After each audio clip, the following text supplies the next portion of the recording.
மூன்றாவது ஹதீஸ். இது குறிக்கப்பட்ட சில ஜமாத்தாரிடம் மிக பிரபலமான செய்தி. அது என்னது? அஸ்ஹாபி கன்னுஜூம், என்னுடைய சஹாபாக்கள் நட்சத்திரங்களை போன்றவர்கள். அஸ்ஹாபி கன்னுஜூம் பிஐஹிம் இஹ்ததைத்தும் இஹ்ததைத்தும், அவர்களில் நீங்கள் எவரை பின்பற்றினாலும் நேர்வழி பெறுவீர்கள் என்று சொல்லக்கூடிய ஒரு செய்தி. பரவலாக மௌலவிமார்கள் பேலி சொல்வார்கள். இது பல வார்த்தை பிரயோகங்கள் வித்தியாசத்துடன் சொல்லப்பட்டிருக்கு. குறிப்பா இந்த தப்லீக் ஜமாத்தாக்கள் அவருடைய பயான்களை சொல்வார்கள். நாம் அதில் இருந்ததால நமக்கு தெரியும். இதனை ஒரு ஆதாரமான ஹதீஸ் என்று இமாம்கள் சொல்லியிருக்கார்களா, ஹதீஸ் கலை மேதாவிகள் என்று எடுத்து ஆய்வு செய்கிற போது நிறைய இமாம்கள் இதை ஆய்வு செய்துவிட்டு இது ஒரு பொய்யான செய்தி என்று தெளிவாக சொல்லியிருக்கிறார்கள். ஆய்வு செய்த நிறைய இமாம்கள். உதாரணமாக இமாம் இப்னு அப்துல் பர் அவர்கள் இந்த ஹதீஸை ஆய்வு செய்து அவர் என்ன சொன்னார் என்றால், இந்த ஹதீஸ் ஆதாரத்துக்கு எடுக்க முடியாத ஒரு ஹதீஸ். இதிலே ஹாரிஸ் இப்னு உசைன் என்கக்கூடியவர் வருகிறார். அவர் ஒரு விலாசம் இல்லாதவர், அதாவது யாரென்றே தெரியாத ஒருத்தர் வருகிறாரு. அது மாதிரி அல் இஹ்காம் ஃபி உசூலில் அஹ்காம் என்று இமாம் இப்னு ஹஸம் லாஹிரி என்று மிக பெரும் ஒரு முஹத்திஸ் ஃபகீஹ் அவர் என்ன சொன்னார், இந்த ஹதீஸ் வந்த அறிவிப்பாளர் வரிசையே அது ஆதாரமற்றது. இதனுடைய அறிவிப்பாளரிலே சல்லாம் இப்னு சுலைமான் என்றவர் வருகிறார். இவருக்கு வேலை என்னென்றால் எருவி அல் அஹாதீஸல் மௌதுஆ, இட்டுக்கட்டப்பட்ட ஹதீஸ்களை சொல்வதுதான். அப்படி இட்டுக்கட்டப்பட்ட செய்திகளை சொல்லக்கூடிய இவர் வாயிலாகத்தான் இந்த செய்தி வந்திருக்குது. இவரை இமாம்கள் எல்லோரும் பலகீனமானவர்கள் என்று சொல்லிவிட்டார். இவர் பலகீனமானவர், நம்பகமற்றவர். எந்த அளவுக்கு என்றால் ஹதீஸ் அறிவிப்பாளர்களை விமர்சிக்கக்கூடிய இமாம் இப்னு ஹராஸ் அவர்கள் இவர் ஒரு கஸாப் என்று சொல்வார், ஒரு மாபெரிய பொய்யன். இமாம் இப்னு ஹிப்பான் என்னுடைய சென்ற 2வது ஹதீஸிலே இவரை பற்றி சொன்னேன். நம்பகமற்றவர்களை உறுதியானவர் என்று சொல்ல இந்த இமாமே இவரை பற்றி சொல்ற போது இவர் இட்டுக்கட்டப்பட்ட ஹதீஸ்களை சொல்லியுள்ளார். இட்டுக்கட்டப்பட்ட நபிகளார் ஸல்லல்லாஹு அலைஹி வஸல்லம் அவர்கள் மீது இட்டுக்கட்டப்பட்ட செய்திகளை சொல்லக்கூடியவர். அதனால்தான் இமாம் அஹ்மது ரஹ்மத்துல்லாஹி அவர்கள் இந்த செய்தி அது ஆதாரமற்றது அல்ல, ஆதாரமானது அல்ல என்று அவர்களும் கூறியிருக்கிறார்கள்.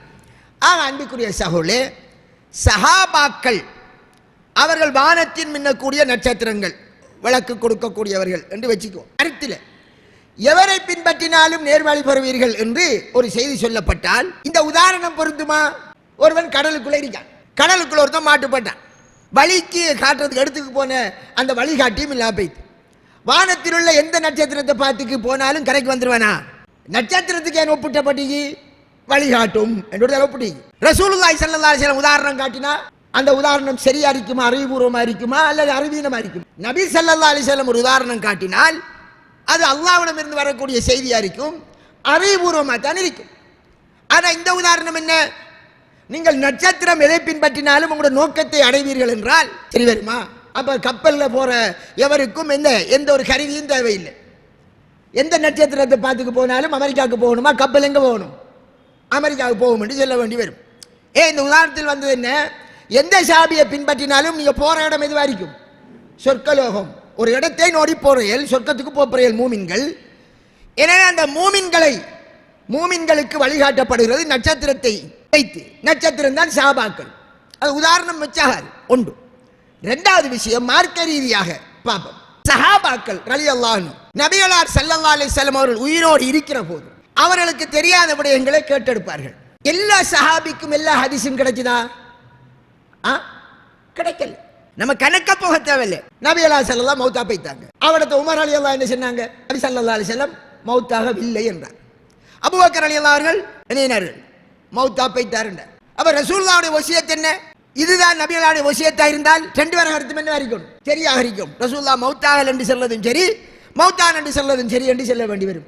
அப்ப அபூபக்கர் ரலியல்லாஹு அவர்கள் ரசூலுல்லாஹ் மௌத்தானத்துக்கான ஆதாரத்தை ஓதி காட்டியதும் உடனே உமர் ரலியல்லாஹு அவர்கள் விட்டோவாயிட்டாங்க. நம்முடைய கருத்து பிழ. நமக்கு அந்த குர்ஆன் வசனம் ரசூலுல்லாஹ் மௌத்தாவார்கள் என்ற வசனம் இருக்கின்றதே நமக்கு தெரியாம போய்த்து என்று அப்பானவர் புரிகிறார். இதுக்கு யார்? உமர் ரலியல்லாஹு அன்ஹு. ரசூலுல்லாஹ்வால் சொர்க்கவாதி என்று சொல்லப்பட்ட சஹாபி, அவருக்கே தெரியாம போய்த்து. ஒரு தரம் அபூ மூஸா அல்-அஷ்அரி ரலியல்லாஹு அன்ஹு உமர் ரலியல்லாஹு அன்ஹு வரார். ஒரு வேலையா வந்தவர் சலாம் சொன்னார். 3 தரம் சலாம் சொன்னார். சலாத்துக்கு பதில் கிடைக்கல. அவர் வைத்தார். அப்ப அபூ மூஸா கிட்ட கேட்காரு, நீ எங்க வர சென்னலதா வர சென்ன அப்ப ஏன் என்ன சந்திக்கல? இல்ல நான் 3 தரம் சலான் சொன்னேன், விட வரல. நபி ஸல்லல்லாஹு அலைஹி வஸல்லம் சொல்லியிருக்காங்க 3 தரம் சலான் சொல்லி விட வராட்டி நீங்க போயிருங்கண்டி. இப்ப உமர் ரலியல்லாஹு அவர்கள் அவர் நபிகளாரு கூட இன்னும் இருக்கிறவர். எந்த அளவுக்கு என்றால் நபிகளார் ஸல்லல்லாஹு அலைஹி வஸல்லம் அவர்கள் கூறக்கூடிய எந்த செய்தியும் தனக்கு தப்பிவிடக் கூடாது என்பதற்காக உமர் ரலியல்லாஹு அவர்கள் ஒரு சோடியை ஏற்படுத்தி ஒரு நாளைக்கு இவர் வியாபாரத்துக்கு போனா அவரை வைப்பார். இன்றைக்கு ஏதாவது ரசூல் ஸல்லல்லாஹு அலைஹி சொல்லியிருக்காங்களா? அவர் வியாபாரத்துக்கு போனா இவர் நிற்பார். இந்த மாதிரி ரொட்டேஷன்ல எந்த ஒரு ஹதீஸும் தப்பிவிடக் கூடாது என்று சொல்லி நபி ஸல்லல்லாஹு அலைஹி வஸல்லம் வரக்கூடிய வஹீயுடைய செய்தியெல்லாம் கலெக்ட் பண்றவர் தான் யாரு? உமர் ரலியல்லாஹு அவர்கள். அவருக்கு இந்த அபூ மூஸா அல்-அஷ்அரி ரலியல்லாஹு அன்ஹு சொன்ன செய்தி தெரியும். அப்ப அவரை கூப்பிட்டோன்னே, இப்ப நீ என்ன இப்படி சொல்லிட்டாய், நான் கேட்கல இதுவரையில, வேற யாரும் கேட்டிருக்காங்களா இன்னும் கூட்டிக்காண்டார். அவர் போய் அபூஸ் போனார். அங்கே சஹாபாக்கள் ஒரு குழு இருந்தார்கள். அபூ சயீத் ரலியல்லாஹு அன்ஹு அவர்கிட்ட அவர் சொன்னார், நான் கேட்டுத்தானே நான் உனக்கு சப்போர்ட்டுக்கு வரணும்னு வந்து உமர் ரலியல்லாஹு அன்ஹு வந்து அவர் சொன்னார், இப்படி ரசூலுல்லாஹி ஸல்லல்லாஹு அலைஹி சொல்லியிருக்காங்க, இது அப்புறம் இந்த மாதிரி எல்லாம் சஹாபாக்களை பயமுறுத்துற வேலை பார்க்கப்படா இல்ல, சும்மா தப்பு ஆறாவது நபிகளார் பெயர்ல எதையாவது சொல்லிடக்கூடாது என்ற ஒரு என்னது பயத்தில் தான் நான் இந்த மாதிரி ஸ்ட்ரிக்ட் என்றார். பாருங்க, ஒரு சட்டம் உமர் ரலியல்லாஹு அவர்களுக்கே தெரியல. அல்லாஹ் குர்ஆன்ல என்ன சொன்னான்? ஈமான் கொண்டவர்களே, அல்லாஹ்வுக்கு வழிபடுங்கள், ரசூலுக்கு வழிபடுங்கள், உங்களுடைய அமீர்மார்களுக்கு வழிபடுங்கள். உங்களுக்கு இடையில கருத்து வேறுபாடு வந்தால் சஹாபாக்களை பின்பற்றுங்கள் சொன்னான். அல்லாஹ் என்ன சொல்றான்? அல்லாஹ் ரசூல் என்ன சொன்னான்னு பாருங்க சொல்றான். அப்ப சஹாபாக்கள் ஒருவருக்கு கிடைச்ச ஹதீஸ் இன்னொருவருக்கு கிடைக்கல. அதனால என்ன செய்யறார்? ஒரு சஹாபி தயமம் செய்கிறார், மண்ணில புரண்டு. எப்படி தயமம் செய்யணும் தெரியாது. இன்னொரு சஹாபி தயமம் என்றால் 2 அடி அடிக்கணும் என்றார். கடைசியா ரசூல் ஸல்லல்லாஹு அலைஹி வஸல்லம் மண்ணில புரண்ட சஹாபிக்கு இல்லங்க, ஒரு அடி அடிக்கணும், ஒரு அடிதான், மோத்திலையும் மணிக்காட்டிலையும் தராவணும் என்கிறத சொல்லிக் கொடுத்த ஹதீஸ் புகாரில வருது. நிறைய விஷயங்கள். அதனால குர்ஆனும் ஹதீஸும் எதற்கு வழிகாட்டும்? முரண்பாட்டுக்கு வழிகாட்டுமா? தீர்வுக்கு வழிகாட்டுமா? பிரச்சனைக்கு வழிகாட்டுமா? தீர்வுக்கு வழிகாட்டும். தீர்வு எதில் இருக்குது? சஹாபாக்கள் பலரும் பல கருத்து சொன்னால் அதுல தீர்வு இருக்கா? இல்ல. தீர்வு அல்லாஹ் ரசூல் எதை சொன்னாலும் அதில் தீர்வை தேடுங்கள் என்ற அதுதான் ஒட்டுமொத்த முஸ்லிம் சமுதாயத்தை ஒன்று சேர்க்கும் இடம். ஃபலா வரப்பிக லா யுமினூன ஹத்தா யுஹக்கிமுக ஃபீமா ஷஜர பைனஹும். அல்லாஹ் குர்ஆன்ல சத்தியம் பண்ணியே சொல்லிட்டான். உன் ரப்பின் மீது ஆணையாக, அல்லாஹ் அவன் மீது சத்தியம் பண்றான், இவர்கள் ஈமான் கொண்டவர்களாக ஆக மாட்டார்கள், உன்னை தீர்ப்பாளியாக ஆக்கி எதிலே? அவர்களுக்கிடையில் ஏற்படக்கூடிய சர்ச்சையில். அவர்கள் என்றால் அன்று இருந்தாக்களாரு, நபிகளாருடைய சபையில் இருந்தாக்களாருங்க, சஹாபாக்கள். சஹாபாக்களுக்கிடையில் சர்ச்சை வந்தால் ஃபீமா ஷஜர பைனஹும், அவர்களுக்கிடையில் சர்ச்சை வந்தால் நீ என்ன சொன்னாய் ஒன்ற தீர்ப்பைத்தான் அவர்கள் பார்க்கணும். அந்த தீர்ப்பை சும்ம லா யஜிது ஃபீ அன்ஃபுஸிஹிம் ஹரஜன் மிம்மா கலைத வ யுஸல்லிமு தஸ்லீமா. உன்னுடைய தீர்வு எதுவோ அந்த தீர்வை எந்த விதமான மனக்கோணலும் இல்லாமல், அல்லாஹ் ரொம்ப சொல்லக்கூடிய வார்த்தையை பாருங்க, ரசூலுல்லாஹ் இப்படித்தான் தீர்ப்பு கொடுத்தாங்க என்றால் அதை மனக்கோணல எடுக்கப்படாதாம். இந்த மனக்கோணலும் இல்லாமல் வயசல்லிமு தஸ்லீமா, முழுமையாக அவர்கள் ஏற்றுக்கொள்ளும் வரை மூமினாக மாட்டார்களாம். மனக்கோணல் இருக்காமல் மனமு வந்து ஏற்கணும், அப்பான் மூமின். அப்ப சஹாபாக்களுக்கு இடையில சர்ச்சை வந்தாலே அவர்கள் என்ன செய்தாலும் ஒவ்வொருவரும் ஒவ்வொரு சஹாபிக்கு பின்னால போன்று அல்லாஹ் குர்ஆன்ல சொன்னானா? அதுக்கு மாத்தமா சொன்னானா?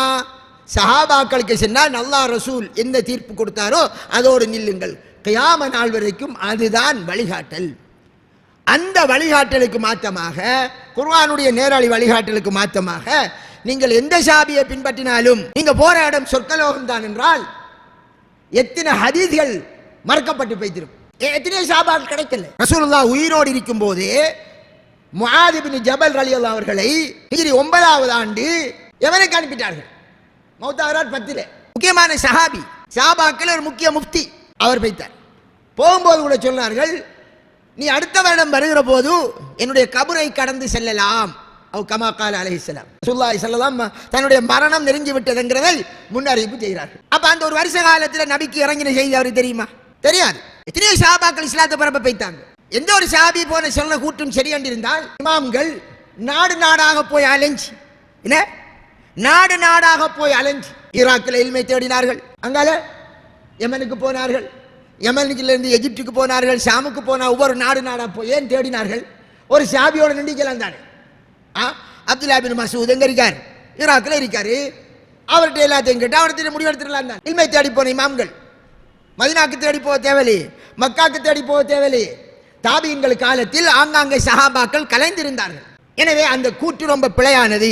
இது இந்த இட்டுக்கட்டப்பட்ட ஹதீஸ் பலர் வாயிலாக வந்திருக்கு. இப்னு அப்பாஸ் ரலியல்லாஹு அன்ஹு அவர்களை தொட்டும் கூட வருகிறது.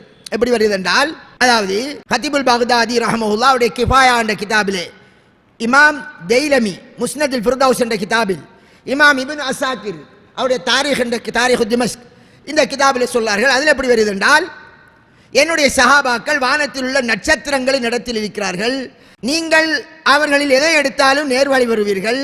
என்னுடைய சஹாபாக்கள் கருத்து வேறுபாடு பட்டால் அது அருளாகும்.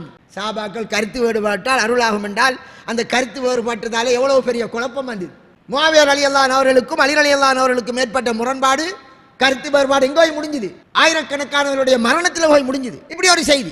இந்த செய்தியில வரக்கூடிய சுலைமான் இப்னு அபி கரிமா என்ற ஒரு அறிவிப்பாளர் வாரார். இப்னு அபி ஹாத்தம் ரஹ்மத்துல்லாஹி என்ன சொன்னார், இவர் ஹதீஸிலே லைபானவர். இதுல இன்னொருத்தர் வாரார், இந்த சின்ன அறிவிப்பாளர்களே, ஜுவைபர் இப்னு சயீத் என்பவர். அவரை பற்றி இமாம் தாரகுத்னி, இமாம் நசாயி போன்றவர்கள் இவர் வீசப்பட்டவர், கணக்கெடுக்கப்படாதவர் என்று சொன்னார். இமாம் அலி இப்னு மதீனி புகாரி இமாமுடைய உஸ்தாத், இவர் ரொம்ப பலகீனமானவர் என்று சொன்னார். அதுமா யார் இப்னு அப்பாஸ் ரலியல்லாஹு அன்ஹு தொட்டு இந்த செய்தி அறிவிக்கிறாரோ அவர் இப்னு அப்பாஸையே சந்திக்கவில்லை என்றார். இந்த செய்தி மொத்தத்தில் மிக பலகீனமானது என்று இட்டுக்கட்டப்பட்டது என்று கூட இமாம் சஹாவி ரஹ்மத்துல்லாஹ் அவராரு இமாம் இப்னு ஹஜர் அஸ்கலானி ரஹ்மத்துல்லாஹ்வினுடைய மாணவன், அவருடைய அல் மகாசிதுல் ஹஸனாவிலே இது ஒரு இட்டுக்கட்டப்பட்ட செய்தி. இமாம்களை பார்க்கிறார்கள், இது குர்ஆனுக்கு முரண்பட்டு போய்த்திருமே, முதலாவது ஹதீஸுக்கு ஆதாரமாக ரசூலுல்லாஹ் வழிமுறைக்கு முரண்பட்டு போய்த்திரும். இப்படி ஒரு செய்தி நம்பகமானவர் வாயிலாக வரவில்லை என்கிறதை மக்களுக்கு இன்னும் அடித்து சொல்வதற்காக தெளிவாக சொன்னார்கள். அது மாதிரி உமர் ரலியல்லாஹு அன்ஹு அவர்களை தொட்டும் கூட ஒரு செய்தி வந்துட்டு அவர்களும் சொன்னாங்களாம். அது எப்படி வருது என்றால், ரசூலுல்லாஹி ஸல்லல்லாஹு அலைஹி வஸல்லம் சொன்னாங்களாம், என்னுடைய சஹாபாக்கள் எனக்கு பின் கருத்து வேறுபாடு படக்கூடிய அந்த விடயங்களிலே அல்லாஹ்விடத்தில் நான் ஒரு விடயத்தை கேட்டேன், தீர்வை. சஹாபாக்கள் கருத்து வேறுபாடு படுவாங்க, அப்ப என்ன செய்யறியா அல்லாஹ்?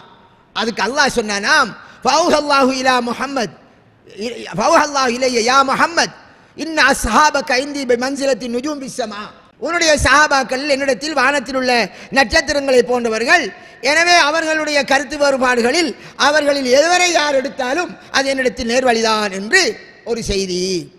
இது முஸ்னதுல் ஃபிர்தௌஸ், இமாம் இப்னு அஸாக்கிர் தாரிக் இப்னு அஸாக்கிர், இமாம் இப்னு பத்தா என்பவருக்குரிய அல் இபான், இப்படி பல கிரந்தங்களில் சொல்லப்படக்கூடிய ஒரு செய்தி.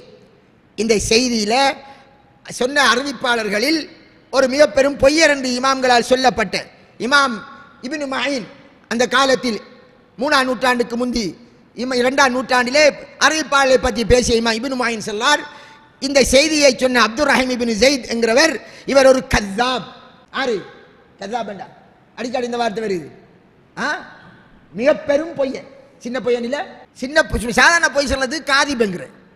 கஸாப் என்றா அதுக்கு மேல இல்லை, அண்ட புழுகன் என்று சொல்லுவோமே, அப்படி ஒரு வார்த்தை. இல்லாட்டி உலக மகா பொய்யன் நம்புமே நம்முடைய பாஷையில், அப்படி ஒரு வார்த்தை. அது மாதிரி இமாம் தஹபி ரஹ்மஹுல்லாஹ் மீசான் இஅ்திதால் என்ற அவருடைய கிதாபிலே இந்த ஹதீஸ் பாத்திலானது என்று சொன்னார். இமாம் அபுல் ஃபர்ஜ் இப்னுல் ஜௌசி இது ஆதாரமற்றது என்று சொன்னார். ஆக இந்த அடிப்படையில் இப்படியாக பொய்யர்களின் ஊடாக வந்த செய்திதான் உமர் ரலியல்லாஹு அன்ஹு அவர்களை தொட்டும் ரசூலுல்லாஹ் வரக்கூடிய நபிகளார் சொன்னதாக வரக்கூடிய செய்தியும் அப்படித்தான். கடைசியாக இப்னு உமர் ரலியல்லாஹு அன்ஹு அவர்கள் 4வது சஹாபி, அவரை தொட்டும் இட்டுக்கற்றவர் என்ன செய்வாங்கண்டா, ஒரு பொய் சொல்றவர். அந்த காலத்தில் ஹதீஸ் எழுதப்படாத காலத்தில் ஒரு ஆள் ஏ என்ற நபர் ஹதீஸை இட்டுக்கற்றவர் என்றால் என்ன செய்வார்? உமர் ரலியல்லாஹு அன்ஹு சொன்னாங்க ஒரு அறிவிப்பாளர் வரிசை உண்டாக்குற, இப்னு அப்பாஸ் சொன்னாங்க ஒரு அறிவிப்பாளர் வரிசை உண்டாக்குற, உஸ்மான் ரலி சொன்னாங்க ஒரு அறிவிப்பாளர் வரிசை உண்டாக்குற, ஒருவரே கணக்கு உண்டாக்கி போறதுக்கு வாய்ப்பு இருக்கு. இந்த மாதிரி நிறைய பொய்கள் உருவாயிட்டு அதே கருத்தை ரசூலுல்லாஹ் சொன்னதாக இப்னு உமர் ரலியல்லாஹு அன்ஹு அவர்கள் அறிவிக்கிற மாதிரியும் ஒரு ஹதீஸ் வருது. அந்த செய்தியும் அதில் வரக்கூடிய ஒருவர் ஹம்சத்துல் ஜஸ்ரி என்கக்கூடிய ஒரு அறிவிப்பாளர், இந்த ஹம்சா என்கக்கூடிய இந்த அறிவிப்பாளரை பற்றி அவர் வாயிலா வருகிறது. இமாம் தாரகுத்னி ரஹ்மஹுல்லாஹ் மத்ரூக் என்றால் அவர் தூக்கி வீசப்பட்ட ஒரு நபர் என்று சொன்னார். இமாம் இப்னு அதி இவர்களுக்கெல்லாம் பலகீனமான, இமாம் இப்னு அதி என்கிறவர் பலகீனமான அறிவிப்பாளர்களை எல்லாம் சேர்த்து ஒரு கிதாப் எழுதினார், அல் காமில் ஃபி லோபாய் ரிஜால் என்று. அதில் சொல்லார் இவர் அறிவிக்கக்கூடிய பெரும்பான்மையான செய்தி இட்டுக்கட்டப்படாதான். அதே மாதிரி இமாம் இப்னு ஹிப்பான் ரஹ்மத்துல்லாஹி சொல்லார், இவர் உறுதியான அறிவிப்பாளர்களின் ஊடாக இட்டுக்கட்டப்பட்ட செய்திகளை அறிவிச்சிருவாரு. இவரை தொட்டும் ஹதீஸை அறிவிக்கிறது ஹலாலாக மாட்டாது. இன்னார் ஹதீஸ் என்னார் என்று சொல்வது கூட ஹலாலாக மாட்டாது என்று சொல்லிவிட்டார்கள். அன்பிற்குரிய சகோதரர்களே, ஸல்லல்லாஹு அலைஹி வஸல்லம் அவர்கள் இப்படியான இட்டுக்கட்டப்பட்ட ஹதீஸ்களை சொல்பவர்கள் அவர்களுக்குரிய இடம் நரகலோகம் என்று அறிஞ்சிட்டார்கள். முடிவு சொல்லிவிட்டு போய்விட்டார்கள். இந்த ஹதீஸ்களை இன்று நான் சொல்லக்கூடிய இரண்டாவது சொல்லப்பட்ட இந்த ஹதீஸ்களை இன்று மௌலைமார்கள் உட்பட இந்த சில தப்லீக் ஜமாத்தை போன்ற சகோதரர்கள் அதிகமாக அவங்களுடைய பயான்களில் பாவித்துக் கொண்டே இருக்கிறார்கள். அவர்கள் அல்லாஹ்வை பயந்து கொள்ள வேண்டும். உங்களோட ஹஸ்ரத் சொல்லியிருக்கார் என்றதுக்காக சொல்லக்கூடாது. இந்த ஹஸ்ரத்துமாரை விட பெரிய ஹஸ்ரத்துமார் தானே யாரு? இந்த இமாம்கள், ஹதீஸ்களை ஆய்வு செய்த இமாம்கள், நீங்கள் ஏற்றுக்கொண்ட இமாம்கள், அவர்களே இது பொய்யான ஹதீஸ் என்று சொல்றார்கள் அல்லது சந்தேகத்துக்குரியது என்று சொல்லுகிறார்கள். பொய்யென்று தேவையில்லை, சந்தேகம் என்றாலே நீங்கள் என்ன செய்ய மாட்டீர்? ஒரு கடைக்கு ஒரு சாமான் வாங்க போறீர்கள், அந்த சாமான் ரெண்டாவது டூப்ளிகேட் என்று ஒரு ஒரு உங்களுக்கு விசுவாசமான ஒருத்தர் சொல்லிவிட்டால் அல்லது ஒருவர் சொன்னாலே அப்படியா நீங்கள் எடுக்காம பேசிடுவீர்கள். உலகத்து பொருள்ங்கிறது அது எடுக்கலையே, அது வேற விடயம். ஆனால் நபியலாரை தொட்டும் சந்தேகமானதை சொல்லுகிற போது நரகவாதியா பேசிடுவோம். மன் ஹத்தத பி ஹதீஸின் யுரா அன்னஹு கதிபுன் ஃபஹுவ அஹதுல் கذாபின் ஸல்லல்லாஹு அலைஹி வஸல்லம் அவர்கள் கூறுகிறார்கள். அவ் கமா கால அலைஹிஸ்ஸலாம். இது ஒரு பொய்யான ஹதீஸ் என்று கருதப்படக்கூடிய, என்ன, இது ஒரு பொய்யான செய்தி என்று கூறப்படுகிறது. அப்படி ஒரு செய்தியை யார் என்னை தொட்டும் சொல்றானோ, நபியலாரை தொட்டும் ஒருவன் சொல்றானா, அவனும் பொய்யர்களில் ஒருவன். அப்ப அவனுக்குரிய இடம் என்ன? நரகலோகம். குர்ஆன் சுன்னாவுடைய பிரச்சாரம் இந்த தமிழ் உலகத்தில், அது இந்தியாவிலே இருக்கட்டும் இலங்கையிலே இருக்கட்டும், தமிழ் பேச மக்களுக்கு மத்தியில் உருவானத்துக்கு பிறகுதான் இது ஆதாரமான ஹதீஸா ஆதாரமற்ற ஹதீஸா என்று கேட்கிற சிந்தனையும் உருவானது. அப்படி உருவானதால் சாதாரண மகன் கூட நம்ம ஒரு ஹதீஸை சொல்லும் போது இது ஆதாரமான ஹதீஸா உஸ்தாத் என்று கேட்கான். அவன் கேட்கிறத வச்சு ரொம்ப சந்தோஷப்பட வேண்டியது. நமக்கிட்டே கேட்கான். நாம ஆதாரமான ஹதீஸ்களை திரட்டி தான் பேசுறோம் முடியுமான அளவுக்கு. ஆய்வு செய்யாம பேசுறல்ல. மனுஷன் அடிப்படையில் தவறு வரும், அது வேறு விடயம். இந்த தவறுல இருந்து யாரும் பாதுகாக்கப்பட மாட்டார்கள். அது ரசூல் ஸல்லல்லாஹு அலைஹி வஸல்லம் அவர்கள் தான் அல்லாஹ் பொறுப்படுத்தான். மற்ற எல்லாரும் தவறு வரும். முடியுமான அளவுக்கு ஆதாரமான ஹதீஸ்களை தொகுத்து பேசுற நமக்கிட்டேயே பிள்ளைகள் கேட்கிற நேரம் சந்தோஷம். என்ன, அவனுடைய புரிந்து கொண்டான் இந்த சமுதாயத்தில் நிறைய இட்டுக்கட்டப்பட்ட ஹதீஸ்கள் பரவிட்டு. எனவே அதுக்கு முற்றுப்புள்ளி வைக்கிறது கட்டாய கடமை.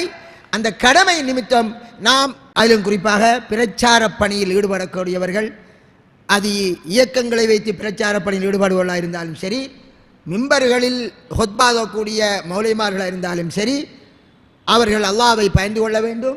ஒரு ஹதீஸை ஆதாரமாக நீங்கள் காணாதவரை மக்களுக்கு மத்தியில் அதை சொல்லாதீர்கள். புகாரி ஹதீஸ் கிரந்தம், முஸ்லிம் ஹதீஸ் கிரந்தம், இந்த இரண்டு கிரந்தங்களும் ஆதாரமான ஹதீஸ்களுக்கென்றே தனியே தொகுக்கப்பட்டது. மற்ற ஏனைய கிரந்தங்களில் லைவான ஹதீஸ்கள் நூற்றுக்கணக்கில் இருக்கு. அது திருமிதியா இருக்கட்டும், இப்னு மாஜாவா இருக்கட்டும், முஸ்னதுல் ஃபிர்தௌஸ் தைலமி, அதில் அதிகூடிய இடுகடப்பட்ட ஹதீஸ்கள் இருக்கு.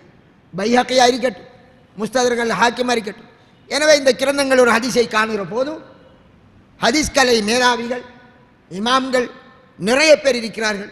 அவர்களுடைய கருத்துக்கள் இந்த ஹதீஸ் சம்பந்தமாக என்ன என்று பார்த்துட்டு நீங்கள் சொல்ல முயற்சி செய்யுங்கள். உங்களுக்கு ஆய்வு செய்யக்கூடிய ஆற்றல் இல்லாவிட்டாலும் ஆய்வு செஞ்சு சொல்லக்கூடிய இமாம்களுக்கு இடையில் ஒருமித்த கருத்து இருந்தால், ஆஹா நமக்கு ஆய்வு செய்ய இயலாது, இன்னென்ன இமாம்கள் எல்லோரும் ஒருமித்த கருத்து சொன்னார்கள், இது ஆதாரம் என்றால் நீங்க அந்த அளவுக்கு சொல்லலாம். இல்ல அவர்களுக்கு இடையிலே கருத்து வேறுபாடு இருந்தால் அதுக்கிடையிலே ஆய்வு செய்து முடிவெடுக்கிறதுக்கான ஆற்றல் எங்களுக்கு அறிவு இல்லை என்றால் நாங்கள் வாய்மூடி இருப்பதுதான் கடமை. ஏன் அவர்கள் கருத்து வேறுபாடு படுகிறார்கள், நமக்கும் ஆய்வு செய்யக்கூடிய ஆற்றல் இல்லை, இதில் நமக்கு தெளிவான அறிவில்லையோ அதை அல்லாஹ் ரசூலின் பெயரால் சொல்லக்கூடாது, சொல்வது பாவம். அல்லாஹ் பேசி எனக்கும் உங்களுக்கும் இதை புரிந்து நடக்க நல்ல பாலிப்பானாக. வாஹிரு தாவானா அல்ஹம்துலில்லாஹி ரப்பில்